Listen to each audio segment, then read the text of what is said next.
ஏதா சிங்கம்? கோவில்ல பட்ட பகல்ல 100 பேருக்கு முன்னாடி நடந்த கல்யாணம்.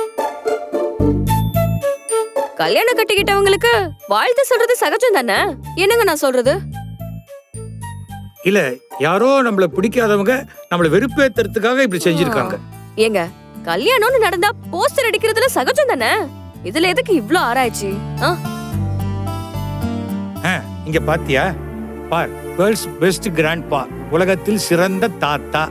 என் பேரன் என் பர்த்டேக்கு ஸ்பெஷலா வாங்கி கொடுத்தது. இந்த நேரத்துல இப்படிப்பட்ட போஸ்டர் எனக்கு தேவையா? மாமா, ஆகாஷோட செலக்ஷன் எக்ஸலென்ட். உண்மையிலேயே இந்த டி-ஷர்ட் உங்களுக்கு சூப்பரா இருக்கு மாமா. அப்படியே 2 பேரும் சேர்ந்து நில்லுங்க, ஒரு போட்டோ எடுத்துக்கலாம். கங்கா வேணாம், இதெல்லாம் பார்த்தாலே இத நீதான் அடிச்சியோன்னு தோணுது. ஐயோ மாமா, நான் எப்படி மாமா? அப்பா நில்லுங்க